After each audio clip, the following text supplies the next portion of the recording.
Peace, everyone. So, today we're going to go over how to build a birth plan. If you're not familiar with a birth plan, basically it's a list of your desires for your birth, the things that you would like to happen in regards to how you're treated in the hospital, birthing center, or even at home. Do you want pain medication or not? Do you want complete privacy or are you open to visitors? Would you like to be able to eat small snacks or are you okay with not being able to eat for however long you may be in labor? Are you okay with cervical checks or do you not want to be checked? These are the things that you would include in your birth plan. The points that you want to cover in your birth plan are your labor environment, mobility during labor, hydration and nourishment during labor, pain relief, monitoring, induction, pushing, birth and baby care, and in case of a cesarean section. So, I have a sample birth plan that I provide all of my clients with. I start with name, due date, labor companions, which would be your partner, your doula, your mother, your sister, friend, whoever it may be, and your healthcare provider. After that, we go straight into labor environment. My labor environment should be kept calm at all times, even in the event of unforeseen emergencies. There should be dim lighting with minimal testing and monitoring done. I ask that there be little to no interruptions while in labor unless an emergency arises. I ask that it remain quiet and that I can remain in my own clothing if I choose to. The labor environment is very important for the birthing mother.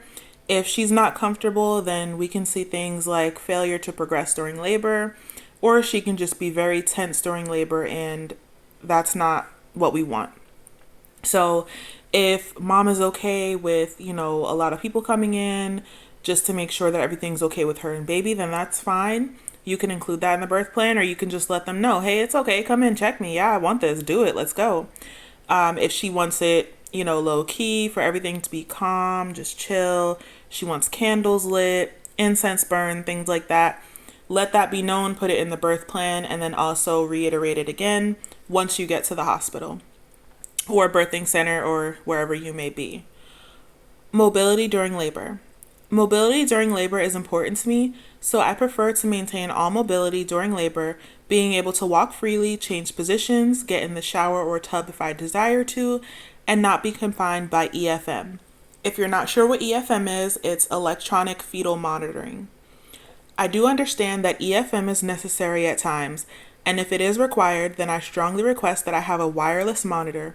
If there are no wireless monitors available, then I request to only be monitored once an hour for approximately 30 minutes. I do not wish to labor on my back at all. Having mobility during labor is also very important. You want to use gravity to try and help bring baby down. So if mom can be up and walking, moving around, changing positions, then that will help her have a speedy labor. If she's not comfortable with doing those things and she really just wants to lay down and go through the waves, the contractions, then that's completely fine as well. Once again, you just want to make these things known. Hydration and nourishment. During labor, I would like to be free to eat light snacks and drink clear and unclear liquids, such as tea or fruit juice. I prefer to not have an IV for hydration if it is not absolutely necessary. Most times in the hospital, when you go in for labor and birth, they're going to limit you to no eating and put you on clear liquids only. So I know that can be really uncomfortable for the birthing mother. She might want a snack to pick her up, just a little juice or something, just to, keep her going during labor. She could be in there for 18 hours. You never know. So if you do want to eat snacks and drink unclear liquids, let that be known ahead of time. Let it be known when you get to the hospital that is what you would like. Pain relief. I would like to utilize non-medical pain relief options as much as possible during labor, such as relaxation, changing positions, walking, massage, birth ball, breathing, tub and shower, hot and cold packs, and visualization. I'm also going to add music to that as well. If needed, I am open to receiving nitrous oxide gas during labor.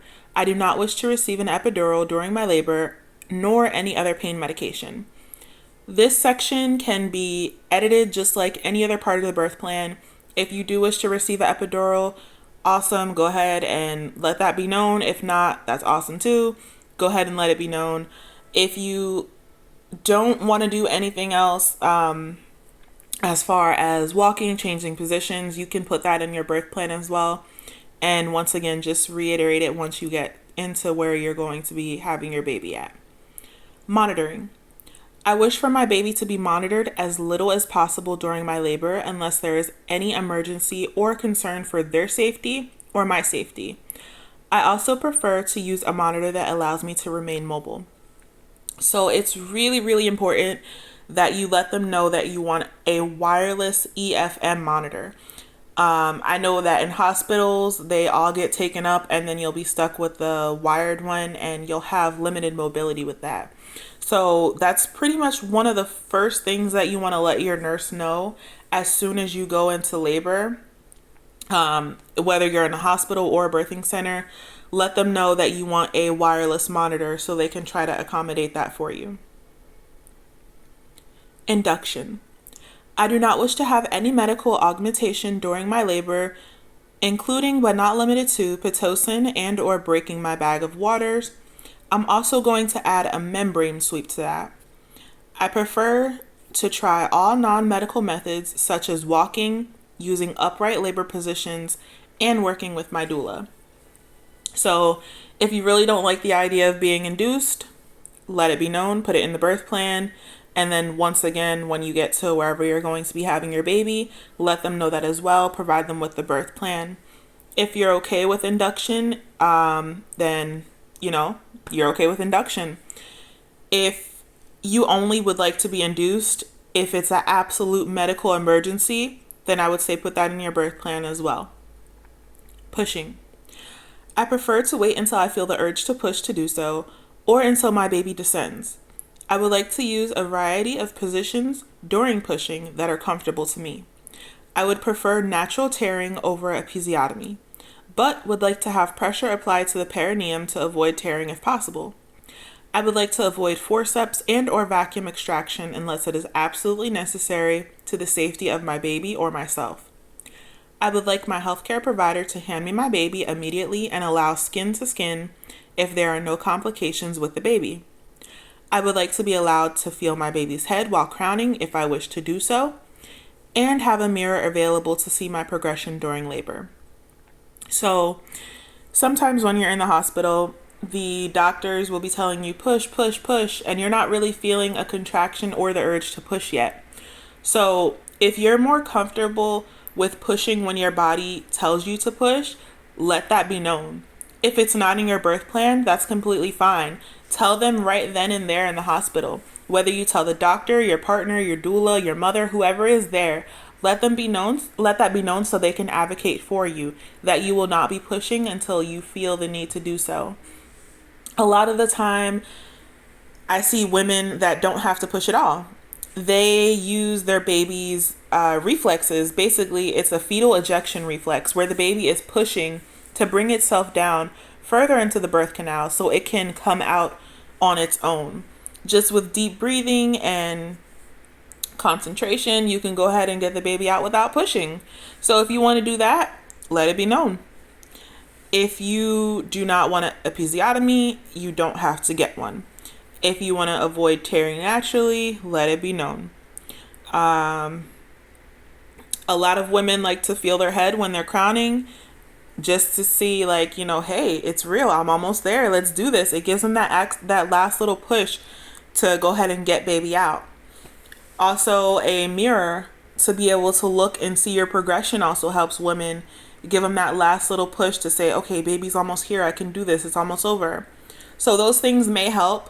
If you have any other requests for your birth during pushing, once again, just go ahead and put it in the birth plan. And if it's not in the birth plan, that's okay. Have someone available to advocate for you. Birth and baby care. I would like to hold my baby skin to skin immediately after birth and breastfeed as soon as possible. I would like for XYZ to cut the umbilical cord. I would like to have delayed cord cutting for at least XYZ minutes or until the cord stops pulsating. I prefer to choose the tests that are done and discuss it with my baby's pediatrician ahead of time. I wish to delay the first bath. I wish to room with my baby and do not wish to have my baby taken away to the nursery or to be separated from my baby for any reason. In the event that my baby needs to be taken for any reason, I request that my baby be accompanied by XYZ at all times. So this is pretty standard. After your baby's born, I know every woman is different, so there will be different requests. This is where you put in your request. If you want the baby to have a bath, awesome, go ahead and put it in there. If you just want them to wipe off the baby's face and hands and not bathe the baby, put it in there. If you want skin to skin immediately, put that in there. If you want them to take the baby away and make sure everything is okay with baby, then go ahead and put that in. Go ahead, let them know, do the APGAR testing right away, do the heel prick, do the vitamin K shot, do the eye ointment. Let them know that you want the full works done. If not, and you just want to be alone with your baby for the first hour, skin to skin, bonding, breastfeeding, no eye ointment, no shots, no anything, uninterrupted time, let them know. This is where you can let all your desires be known. And then, of course, I add in case of a cesarean section portion here. No one plans to have a cesarean section, but unfortunately, sometimes it does happen, and you want to be prepared just in the unfortunate event that you do have to get a cesarean section. So what I have here is I would like for 2 people to accompany me. If that is possible, then I would like for XYZ. If that is not possible, then I would like for XYZ to accompany me during surgery. I would like for my support person to cut the cord during birth. I do not wish to be tied down during surgery and would like to hold my baby right away if there are no complications. I would like to breastfeed right away in the recovery room. Again, you can edit this just like you can edit anything else in your birth plan. This is just a sample of what I have. So I know most hospitals only allow 1 person in the surgery when you're having a cesarean. So in the event that they do allow 2 people, awesome, great. But if not, let them know who's going to be coming along with you to surgery. Also, I know that women are able to do skin to skin in the surgery room after the baby is born. If you want to do skin to skin immediately, let them know that, either in your birth plan or before you go in for surgery. I also know women can breastfeed in the surgery room and not wait until the recovery room. If baby is ready to get on the boob, then hey, go ahead and breastfeed in the surgery room and let them know that you will be doing this. So this is, again, just a sample of a birth plan that I put together based off of the women that I have worked with, things that they've said that they want and don't want. I always edit it according to whatever my client would like, her wishes and her desires. So in making a birth plan, honestly, just put down everything that you could think of that you want or don't want. No one's going to tell you that, oh, that's ridiculous, don't put that in there. The worst case scenario would be, hey, we can't light candles in here, so what we can do is give you a flameless candle. They're not going to tell you flat out, no, we can't do this, unless it's something like really, really extreme. Otherwise, go ahead and put everything that you desire in your birth plan. If you want to keep your placenta after birth, put that in the birth plan. Make sure that your OB knows that you're going to be keeping your placenta and make arrangements for that. If you want to delay that cord clamping until it stops pulsating, let that be known ahead of time. Make sure your OB knows, make sure that whoever's going to be there supporting you knows, and we'll try to make it happen, the best that we can. A very important part about making a birth plan is to make sure that whoever is going to be there supporting you on the big day knows your birth plan. So everyone that's going to be involved in the labor and delivery room needs to know your birth plan. Have copies of your birth plan and be able to advocate for you. I know that, having a baby, it's really exciting and everybody wants to be there. Mom, grandma, sister, cousin, auntie, uncle, everyone wants to be there.